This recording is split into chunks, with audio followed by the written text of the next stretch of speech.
I'm a British teen living in America, and when I very first moved, I felt very much alone and kind of like I didn't have anyone to relate to on this. I kind of couldn't really find many videos that were in the same situation as me online.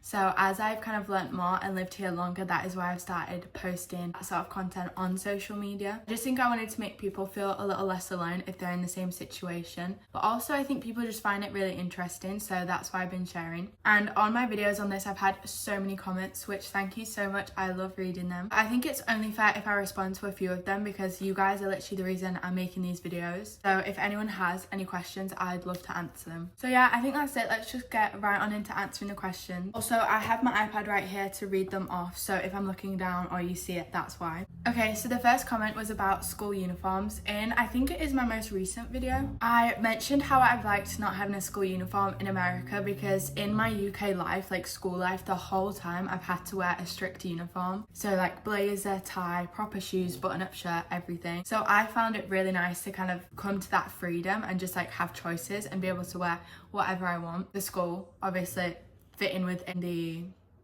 dress code. But they made a very good point, and they said that uniforms are kind of there to prevent bullying on what a kid is wearing, since everyone's wearing the same. And have I noticed or seen any bullying on clothes whilst I've been in American school? And I think that is a completely valid point. That is definitely a reason that a lot of schools do have school uniform. In the video I did say I wasn't going to go in depth on why school uniforms can be good, just why I've been liking not having them. So I think that is a really valid comment. And short answer, I surprisingly haven't seen any bullying on what kids have been wearing in school. Obviously I have seen some bullying in school. That is just school. I think wherever you go, that's gonna happen. Sadly, it is the truth. But actually on clothing, I haven't really seen it. But I can totally see why that would happen, and I'm sure it happens in a lot of places. He said it's like a number of reasons. Maybe people make fun of kids for their outfit being too out there, or maybe it's on like a money status thing, whatever it is. And I think that's a really horrible thing, but it definitely will happen in some schools. So I think that's really sad, but also a really valid comment to ask.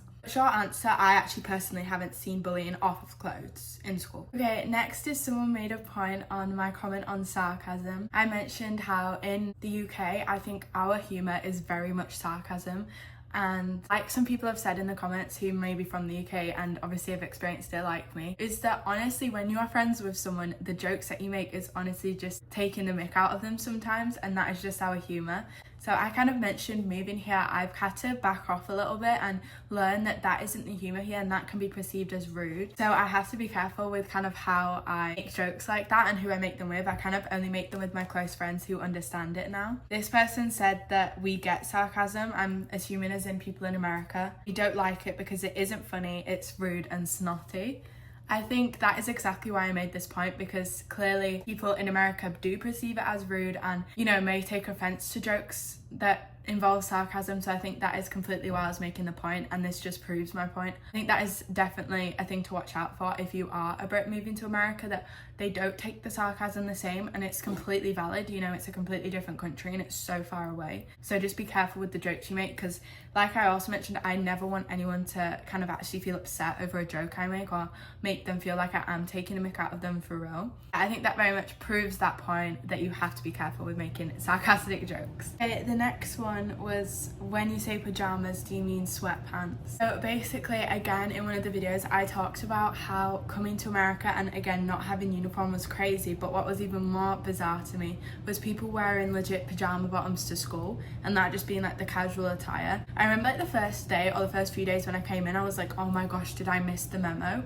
Was it pajama day today? And it was like, no, that's just what we wear. So I found that really, really funny. No, I genuinely meant full on pajamas. Like, I'm not saying like a little silk set with the top and everything, but like the pajama bottoms for sure, that is just seems to be the fashion, with like a white t-shirt or something, which honestly fair. Like if you want to dress comfy to school and your school allows it, do it. But I just found it a little bit crazy. But I think even to me, wearing sweatpants, so I think they mean joggers, at least that's what I take it as, is still bizarre to school. I felt like if you wear whatever you want, you'd still have to wear like proper clothes, like at least jeans or something. But honestly, if you're allowed to and it's comfortable, I think that's great that kids can wear that. I've also had a lot of people in the comments disagreeing with that and saying you kind of shouldn't be wearing that to school. So I get both sides of the argument. But I guess if the school allows it, then honestly it's fair game to the students, because if they're allowing it, then that's their issue. Okay, next is, how come Europeans are always surprised that Americans fly all over the US for vacations or holiday visits at Christmas or Thanksgiving. I don't actually remember what point that might be referring to that I made, but I think that is genuinely a very common thing, and I was just talking about that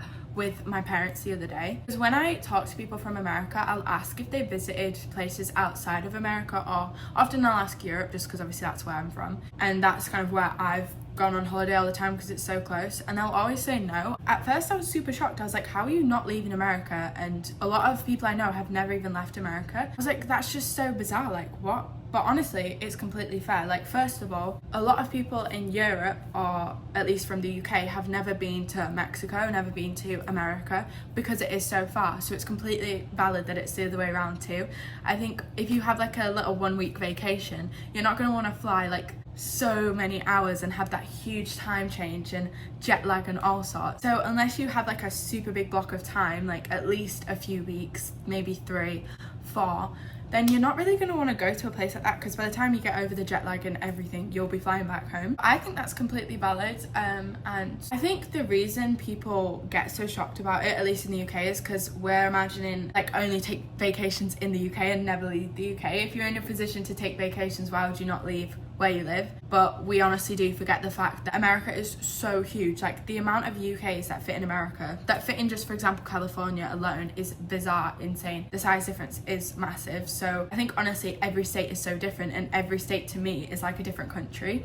So I honestly get that people in America would want to just visit places in America because it's so big. So I think that's also very valid. Okay, so the next comment says long car trips are easier in larger cars, just the way long flights overseas are easier on planes with more legroom. So I think this is from the point where I was talking about in the UK we don't really go on road trips, because honestly a 2-hour car drive is so long and like we just won't do it. But I've also talked about cars, and the car difference and the road difference in America is just so much bigger, just because they have more space.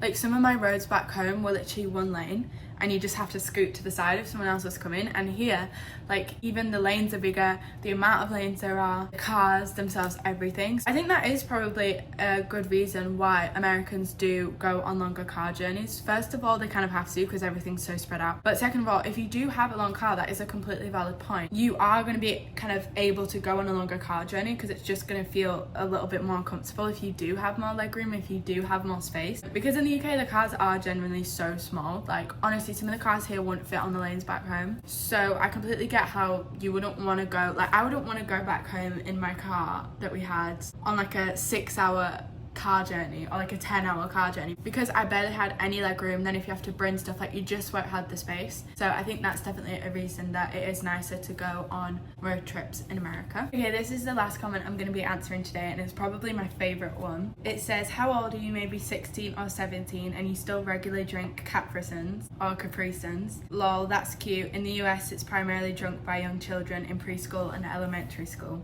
So I thought I'd actually clap back on this and reply to them, but I was like, no, I'll just explain it in a video. So first of all, this is from me mentioning, and I'm still so mad about this, that I cannot find for the life of me orange Capri Suns anywhere in America. The amount of flavours they have is absurd, so the fact that they don't have the best flavour, in my opinion, the orange one, is so sad.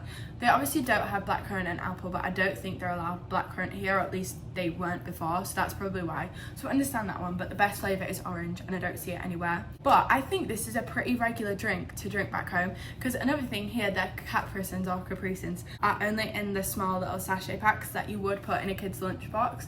But back home, and I think it's only for the orange ones, at least initially, maybe they brought more flavours out. This is probably because orange, again, is the best flavour. But they do it in the big ones. They're about this big and they have a screw on top. And you can get it in like meal deals and just in the shops, like they're kind of sold individually usually. And everyone at school would have them, everyone at work would have them, like when I'd see my parents at work. Everyone would get them in their meal deal to take to university, school, work, whatever it is. So I think actually that is a thing just in the UK, that we do drink Capri Suns like any age. It isn't just for younger kids, where here I do think a lot of people don't drink Capri Suns unless they're a literal child. Like when I go to my friend's house, I'm stealing a younger sibling's Capri Suns because I like them and I will continue drinking them, but you know. So yeah, I really like that comment because I actually do genuinely love Capri Suns so much. But yeah, they do actually sell them in bigger bottles in the UK, so I think guess older people drink them too.